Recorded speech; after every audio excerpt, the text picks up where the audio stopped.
အခုကြားနေရတဲ့ဖားအော်ဆန်တွေအကုန်လုံးကဖားအဖိုးတွေစီကနေပဲထွက်လာတာပါဒီထဲမှာအတန်အကျယ်ဆုံးဖားဖို့ကတခြားအကောင်တွေထက်ပိုပြီးဖားအမတွေရဲ့သဘောကျခြင်းကိုခံရပါတယ်အတန်အပြည့်ဆုံးကောင်ကစောအကြီးဆုံးလို့ဆိုလိုတာပါ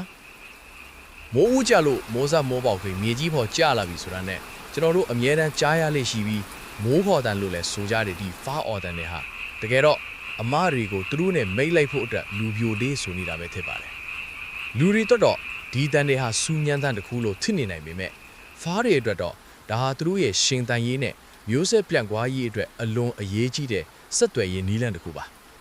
အတန်ပေးနေတဲ့ဖားအများစုဟာအဖိုးတွေဖြစ်ပြီးသူတို့ရဲ့အတန်ဟာဘလောက်ကြမ်းမှတန်ဆွမ်းတယ်ဆိုတာကိုအမတွေကိုအချက်ပေးနေတာပါဖားအမတွေဟာအတန်အကျယ်ဆုံးနဲ့အားကောင်းဆုံးဖားဖို့ရဲ့အော်ဒန်နတ်ကိုလိုက်ပြီးမိတ်ဖက်အဖြစ်ရွေးချယ်လေးရှိကြပါတယ်ဒါကြောင့်လဲဒီကောင်တွေကအသေးအတန်ကုံယုံအော်နေကြတာပါ